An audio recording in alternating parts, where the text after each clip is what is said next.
মুর্শিদাবাদের দাঙ্গা নিয়ে এবার ঝাঁপালো কেন্দ্র।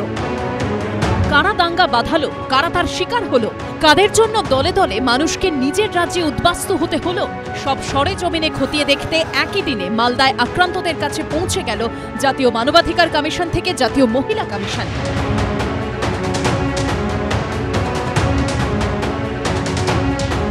पश्चिम बंगाल में जो सांप्रदायिक हिंसा हुई है उसकी बहुत बड़ी तकलीफ यहाँ की महिलाओं को हुई है और इसकी वजह से महिलाएं बहुत प्रभावित भी हुई है। একই দিনে আক্রান্তদের কথা শুনতে মালদা পৌঁছে গেলেন রাজ্যপাল CV Ananda Basu.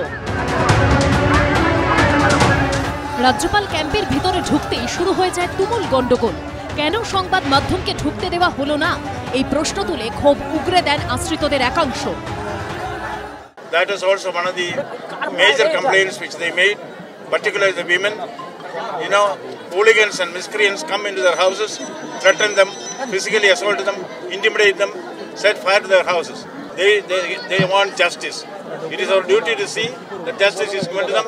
Justice will be given to them. Peace and harmony will be re-established. Normalcy should come back immediately.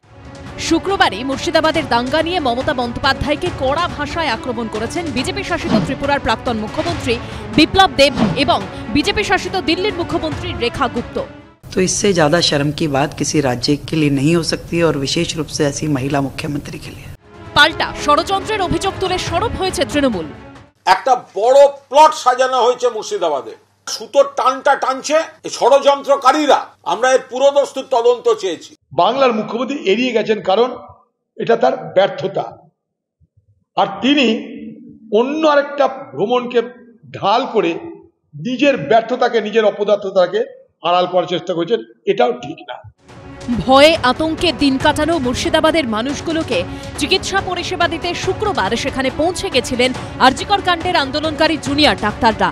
একাধিক জায়গায় খোলা হয় অভয়া ক্লিনিক, সেখানেও শোনা যায় সেই সব হারানোর হাহাকার। শিবাশিস মৌলিক, রুমা পাল ও রাজীব চৌধুরীর রিপোর্ট, এবিপি আনন্দ।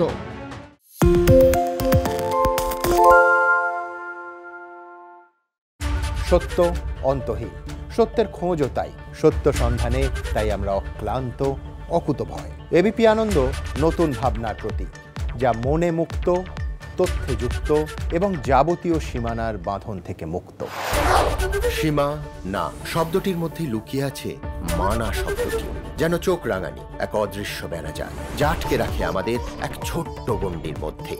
একমাত্র সঠিক খবরই গড়ে তুলবে এক মুক্ত সমাজ। সেই জগৎ গড়ার লক্ষ্যে কোনো সীমানার ঠুকুটি আমরা মানব না। এবিপি আনন্দ এগিয়ে থাকে, এগিয়ে রাখে।